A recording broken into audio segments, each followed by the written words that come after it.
Chers amis, je suis Monseigneur Marcel Danfous, évêque du diocèse de Sault-Sainte-Marie. Qui que vous soyez, où que vous soyez, bonne nouvelle pour vous. Dans notre Église diocésaine, il se vit de grandes choses dans des situations bien ordinaires.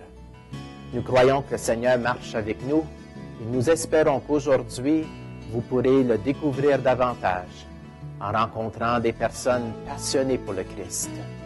En tant que pasteur de cette Église diocésaine, je vous remercie de vous joindre à nous. Bonne émission. Merci d'y être. Bonjour, mesdames, dames, et bienvenue à l'Église diocésaine. Aujourd'hui, en préparation pour la campagne de carême de développement et paix, nous avons pensé vous présenter ce qui est à venir. Alors, j'ai avec moi Diane et Flav. Bienvenue les deux. Et d'abord, on peut dire plus ou moins, il y a deux campagnes. Il y en a une au temps de l'Avent et il y en a une au temps du carême. Celle de l'Avent est beaucoup plus informative et elle nous demande de poser un geste habituellement, c'est ça? C'est ça. Alors que la campagne du carême, elle, le geste qu'on demande, c'est de participer au prélèvement de fonds pour arriver à aller travailler en lieu, avec les partenaires. Alors, j'aimerais qu'on revoie très très vite quel a été le thème et l'action qu'on a demandé pour l'Avent. Le thème, c'était? Le thème, c'était... Que la paix soit avec elle. Que la paix soit avec elle. Et c'était le thème du 50e anniversaire de développement et paix. OK. C'était spécial. Et qu'est-ce qu'on cherche, qu'est-ce qu'on a voulu mettre de l'avant dans cette campagne-là? C'était que si on veut que la paix fonctionne, que les accords de paix aient plus de succès, il faut que les femmes participent. C'est pas parce que les hommes sont pas capables, mais on peut pas laisser de côté la moitié de la population du monde puis s'imaginer qu'on va pouvoir avoir des accords qui fonctionnent vraiment bien. C'est déjà assez difficile de faire un accord de paix. Donc, aussitôt que les femmes participent, on a plus de chances de paix. OK. Ça, c'est le point qui m'a plus marqué durant cette campagne-là, c'est la participation des femmes habituellement fait que d'abord ça aboutisse et que ce soit durable. Okay. Que la paix soit avec elle. J'ai trouvé aussi, c'est dans le temps qu'on faisait cette campagne-là, il y a tout ce remue-ménage de moi aussi, hein, MeToo. Une des choses que j'en retiens, moi, c'est qu'il y a encore beaucoup de place qu'il faut laisser aux femmes. Et il y a encore beaucoup de respect qu'on a, nous, les hommes, à leur accorder. J'ai trouvé que ces deux choses-là se complétaient. D'abord, pour nous aider à nous prendre conscience qu'on n'est pas rendu nous autres mêmes. Alors, tu sais, il y a tellement de travail à faire. Bon, voilà pour cette campagne-là. Maintenant, on passe à la campagne du carême. Et comment s'appelle-t-elle cette campagne? C'est la paix encore. Toujours la paix. Mm-hmm. Ensemble pour la paix. Ensemble pour la paix. Oui. Bon.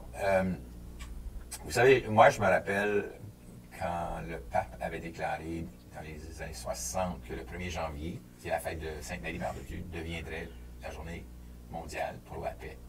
Déjà, dans l'Église, je crois qu'on reconnaît qu'il y a beaucoup de travail à faire. Ça va exactement dans l'esprit de développement et paix, je crois. Mm-hmm. Alors, ensemble pour la paix, qu'est-ce que vous pouvez nous dire au sujet de ce thème-là? Ben moi, quand je pense au mot paix, je pense tout de suite à Saint François d'Assise. La paix, Seigneur, fais de moi un instrument de paix. Donc, si on veut définir la paix, c'était au service des autres, c'est un sourire qui sème la joie dans le cœur de l'autre, c'est un dialogue entre les différentes religions. Mais d'abord, la paix, c'est le fruit de la justice. Donc, la justice sociale, c'est vraiment, comment dirais-je, le moteur derrière le développement et paix. La justice sociale, ça veut dire que on tend la main aux autres, ça veut dire qu'on essaie de comprendre qu'est-ce qui se passe dans le monde, pourquoi il y a un manque de justice au niveau des droits, de la dignité humaine. Donc, c'est pas juste l'absence de guerre, c'est vraiment de comprendre les causes des injustices dans le monde, la discrimination, et puis essayer de trouver des solutions. Et puis, Développement et Paix tente de trouver des solutions avec des partenaires, travaille avec des continents, des pays où il y a beaucoup d'injustices, et puis de trouver des solutions pour trouver cette paix-là. Alors, pourquoi est-ce qu'on a choisi la période du carême pour faire la campagne, ou une des deux campagnes? Bien, le carême, c'est un temps de prière, de pardon et de partage, selon notre conseil. Mais développement et paix, c'est l'aumône, c'est la prière, c'est le jeûne. Donc, la prière, bien, on peut prier pour ces gens-là. Le jeûne, bien, c'est de se mettre dans la peau des autres. Et puis, c'est bien beau de se mettre dans la peau des gens autour de nous, mais il faut vraiment aller plus loin que ça. Donc, dans la peau de ces gens-là qui vivent toutes ces injustices-là qu'on exploite à cause de notre style de vie. Et puis, l'aumône, bien, c'est ça, c'est le partage. Donc, on ne partage pas juste des ressources, mais on partage notre expertise. On partage peut-être, comment dirais-je, les enseignements sociaux de l'Église. C'est vraiment de participer à ça. Donc, on partage aussi notre argent. Oui, notre argent aussi, Oui. mais c'est pas juste ça. Parce que l'argent, c'est juste la charité. Oui. Alors que la justice sociale, c'est d'éduquer les gens pour qu'on trouve c'est quoi les causes de ces injustices-là, et puis de trouver des solutions. Donc, En plus de ramasser de l'argent à chaque semaine durant le carême, on parle des différents partenaires et puis on fait de l'éducation. On dit aux gens, votre argent est dépensé comme ça parce que ces gens-ci font ce travail-ci qui a ce résultat-là. Donc, alors, c'est donner une occasion aux gens qui deviennent solidaires. Dans le fond, parce que c'est une question aussi de solidarité. Les gens qui deviennent solidaires en partageant que voici votre partage, à quoi ça a contribué. C'est ça? Oui. C'est ça. Oui. Bon, OK. Tu as parlé, j'ai bien aimé ce que tu disais, Diane, au sujet du jeûne. Le jeûne, c'est pas juste se priver. non, c'est faire des sacrifices, mais de se mettre dans la peau de quelqu'un. Donc, à un moment donné, ça pourrait être aussi bien de ne pas avoir son téléphone cellulaire. Donc, juste pour vivre ce que l'autre vit. Surtout aujourd'hui, c'est plus la nourriture. Avant, un jeûne, c'était pas manger de bonbons, faire des sacrifices. Qu'est-ce qui faisait mal?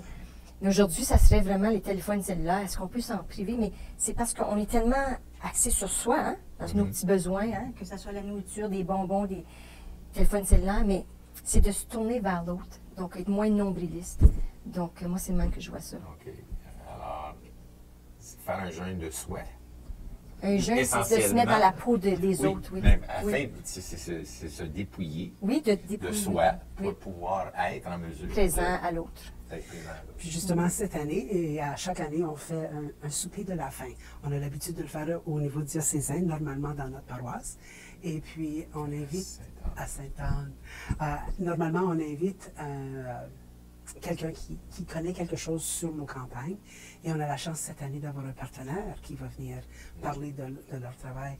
Mais au moment du souper de la faim, ce qu'on fait, c'est qu'on ne mange pas à notre faim pour être en solidarité avec les personnes qui vivent cette situation tous les jours.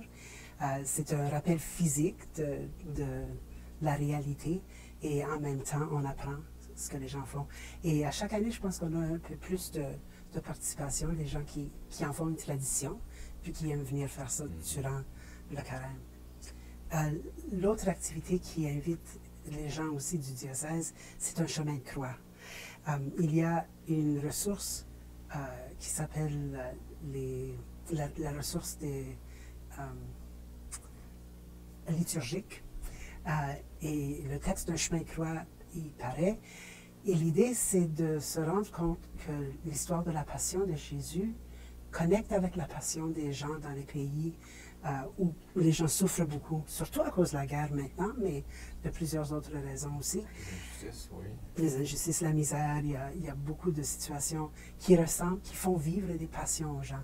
Donc, beaucoup de personnes qui ont vécu le chemin de croix de développement et paix sont surpris parce que c'est tellement différent d'un chemin de croix traditionnel, Oui. mais qui voient le chemin de croix et la passion de Jésus d'une nouvelle façon parce qu'il s'est identifié aux personnes qui vivent la passion aujourd'hui.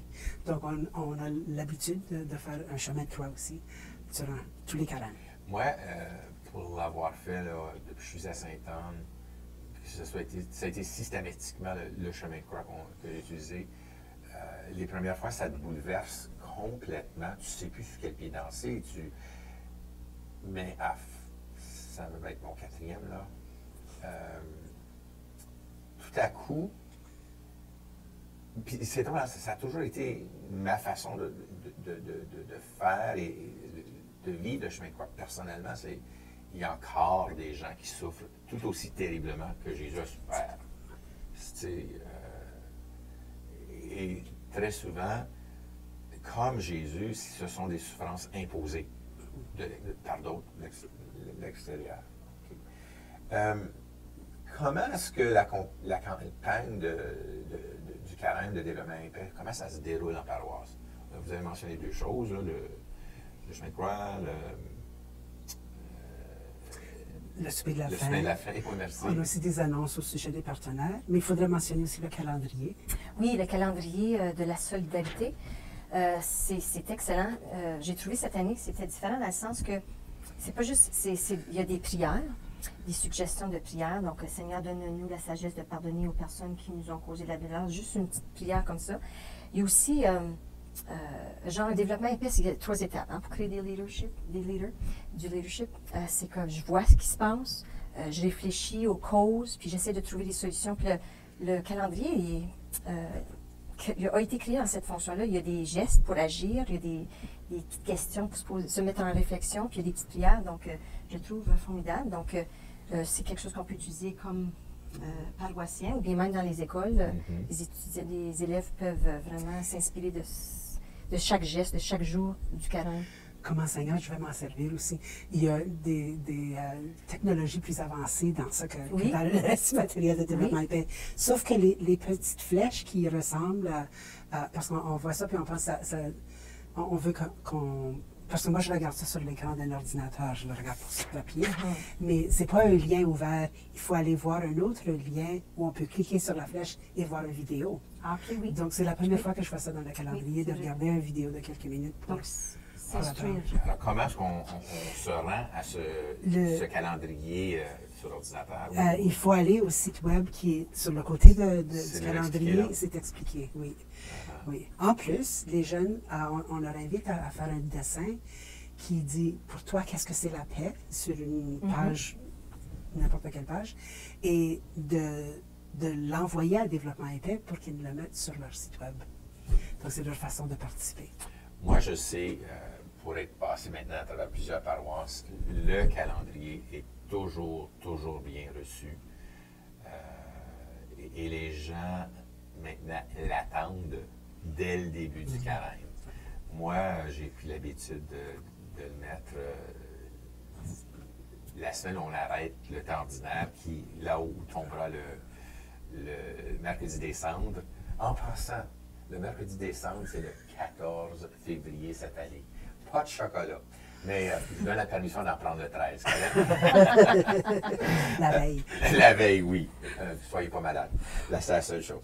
Mais en fait, les gens l'attendent, l'apprécient. Et moi, ça me fait toujours chaud au cœur de voir comment les gens ont pris le goût de ce calendrier. Puis je trouve que c'est une très belle initiative de développement épais. Puis je voudrais ajouter aussi les ressources de développement épais. C'est vraiment de belles... c'est des exercices qui nous aident à vraiment comprendre le sens derrière des mots. Par exemple, le petit jeu qu'il propose, c'est de se mettre ensemble en cercle, puis ensuite juste de se tenir, de prendre une main. Puis ensuite, tout le monde est attaché, le nœud humain, qui doivent se défaire pour retourner à un cercle.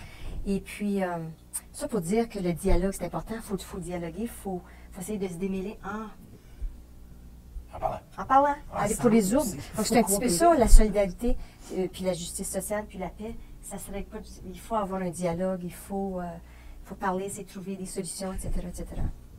Tellement souvent, il y a tellement de difficultés, de problèmes, de mésententes qui seraient résolues si on se questionnait, si on se parlait, si on prenait le temps de s'asseoir et de partager. Oui, tu m'as blessé, oui, je t'ai blessé, oui, nous nous sommes blessés. Ça ne veut pas dire que je t'aime pas, ça ne veut pas dire que je t'aime plus, mais j'ai mal. Alors, mais c'est à se parler que, on se raccorde. Et c'est vrai entre nous. La paix entre nous, oui. C'est vrai aussi au niveau global, sur la Terre, partout. Parlons-nous. Alors, On commence donc avec le calendrier. On annonce qu'est-ce qu'on prévoit dans les paroisses. Je sais que cette année, on demande qu'on parle quelques instants avant chaque messe. Les textes sont en train d'être formulés en ce moment, mais ça va être distribué avant longtemps. Oui. On nous dit qu'avant de vraiment comprendre quelque chose, il faut l'entendre. Combien de fois? Oui, au début, j'avais entendu 3 ou 4 fois.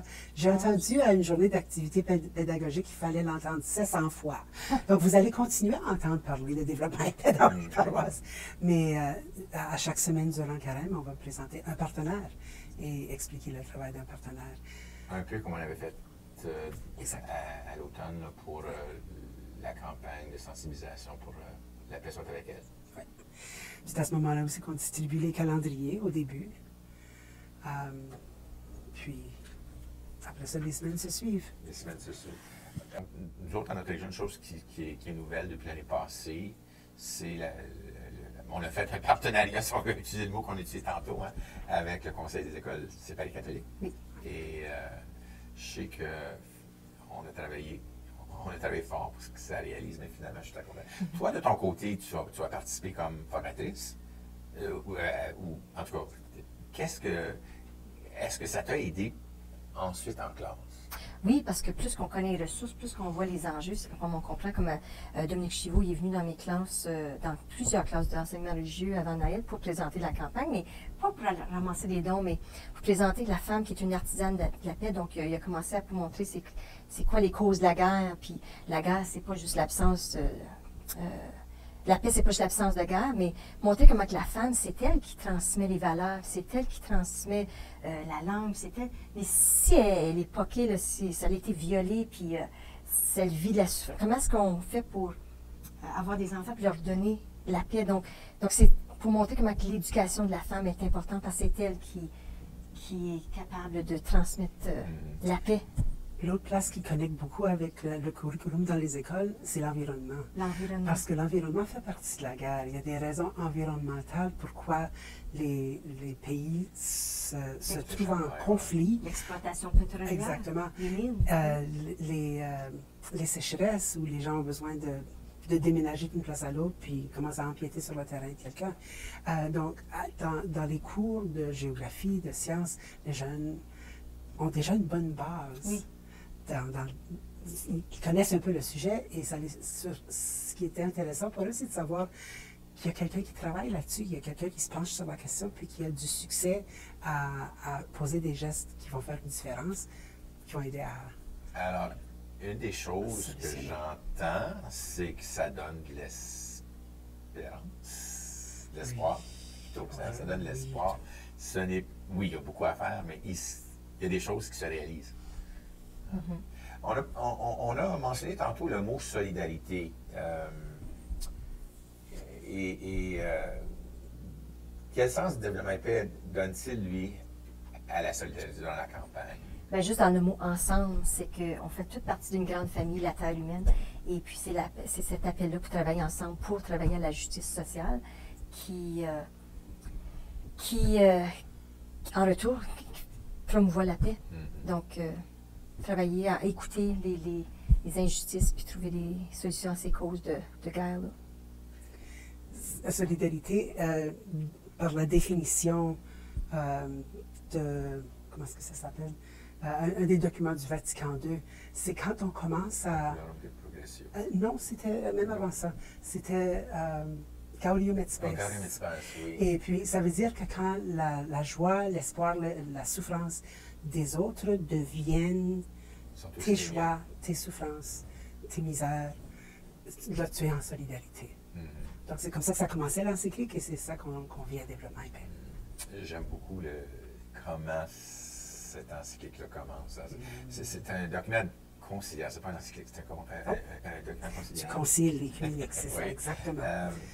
Mais je me souviens, il y a quelques années passées, d'avoir commencé justement avec ces paroles-là lors d'une une autre émission que je faisais, parce que moi, ça me touche beaucoup.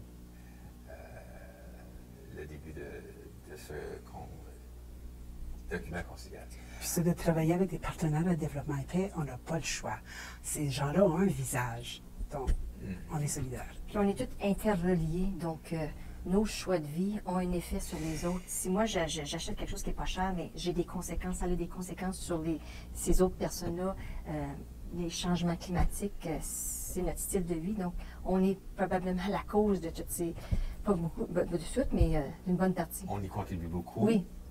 Et dans le fond, cette réflexion-là nous apporte à ceci. Si je veux être solidaire, c'est que je dois accepter, moi, de descendre de quelques coches, pas juste une, mais pour que les coches de plus que j'ai ne deviennent pas des coches d'assouptrice. Alors, tu sais, moi, je sais personnellement, chaque fois que je pars mon auto tout seul, je me sens tellement mal. Et je me dis, je n'ai pas le choix. Tu sais, je n'ai pas le temps de me déplacer 5 km et revenir. Je n'ai pas ce temps-là. Il n'y a pas d'autre façon. Mais. Puis c'est ça, l'agriculture. Donc, ça veut dire que si j'achète des produits qui viennent de loin, je contribue. Donc, une solution, c'est mangeons local. Donc, que jardiner, parce que je ne mets pas toutes sortes de fertilisants qui causent les gaz à effet de serre de façon industrielle. L'industrie qui utilise ces fertilisants-là, ça cause les gaz à effet de serre. Donc, c'est énorme. Je sais que c'est l'éducation à faire. Puis en même temps, tu sais, je suis d'accord avec mangeons local, mais si je mange local, c'est que celui qui produit ailleurs, qui vend ses produits, qui viennent ici au Canada, lui, c'est une ressource qu'il n'a plus. Il fait ses. C'est pas noir et blanc. Non, c'est pas noir et blanc. Non. C'est tellement complexe. Hein. Et c'est là où la solidarité vient nous chercher très, très profondément. Très, très profondément. Alors voici, cette année, cette émission-ci va paraître une semaine et demie avant le début du carême, je crois. Alors c'est en préparation pour cela. Avez-vous des souhaits pour cette campagne? Bien, j'espère que les gens vont connaître davantage Développement et Paix, les ressources qu'ils ont pour prendre conscience de qu'est-ce qui se passe dans le monde. Puis parce que des fois, c'est ça, les gens sont tellement... ils ne savent pas qu'est-ce qui se passe. Donc, plus être, comment dirais-je, à l'affût des actualités, de l'actualité, qu'est-ce qui se passe dans le monde. Des fois, ils savent pas, on ne lit pas. Il y a beaucoup de gens qui me disent de moins en moins les journaux. C'est la culture, les films, les Netflix. Donc, on est un petit peu isolé de la réalité. Donc, moi, je souhaite que les gens s'informent davantage au sujet des enjeux qui se passent dans le monde. Moi, je retournerais à l'espoir, à l'idée d'espoir, parce qu'on entend tellement de mauvaises nouvelles. On entend parler. Ça fait une couple de semaines, il me semblait qu'on suggérait que la Terre était finie, là. Il va falloir qu'on se trouve une autre planète. On l'a détruit, là. Puis c'est pas impossible. On a déjà fait beaucoup de dégâts sur la Terre. Mais quand on travaille à Développement et Paix, on se rend compte qu'il y a beaucoup de choses qui sont possibles, puis qu'il y a beaucoup de gens qui font les choses qui sont possibles, puis qui ont beaucoup plus de succès que ce qu'on pensait. Donc, c'est ça, une prise de conscience des enjeux, ensuite de réfléchir sur ça, puis que les gens agissent, posent des gestes. Faire partie de la solution et non du problème. Exactement. Une des choses, les bonnes nouvelles ne font pas les nouvelles. Non. Très souvent. Malgré que, l'autre jour, j'écoutais à la radio, Donald Trump, un de ses commentaires qu'il avait dit, puis cette femme était tellement déprimée, puis est allée voir son médecin, puis au lieu de lui donner un médicament, lui a dit « Tourne-toi vers l'autre ». Donc, maintenant, elle passe 20 heures à apprendre l'anglais aux immigrants et puis de les valoriser pour dire qu'ils ont une valeur. C'est pas, ils viennent pas tous de pays de merde comme le commentaire du président des États-Unis. Donc, moi, je vois ça comme ça, de l'espoir. Ah, ça fait pas toujours les nouvelles, mais parfois, si on est à l'écoute.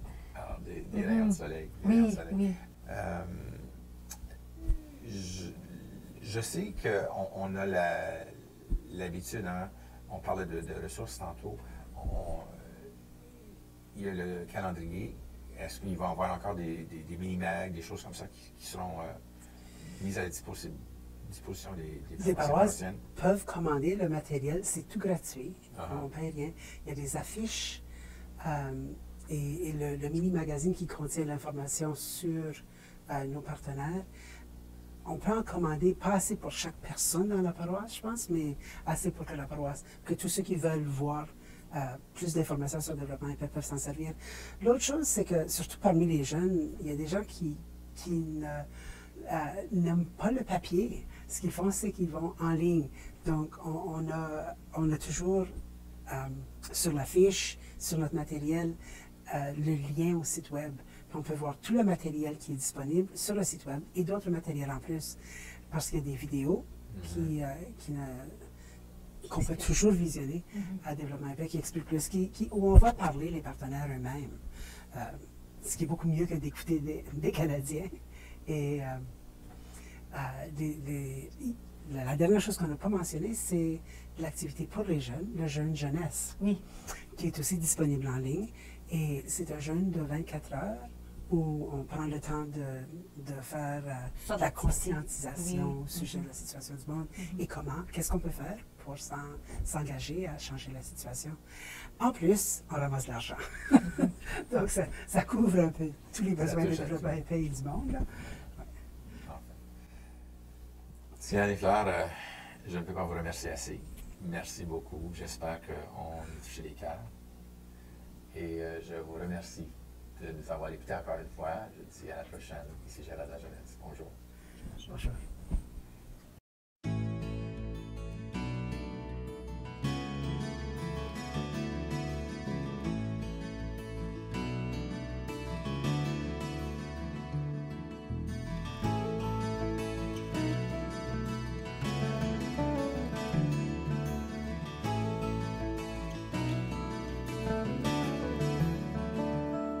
Tous ensemble, il me semble, on pourrait changer le monde de jour en jour, de cœur en cœur, par des gestes d'amour. Tous ensemble, il me semble, on pourrait changer le monde en changeant tout d'abord son cœur.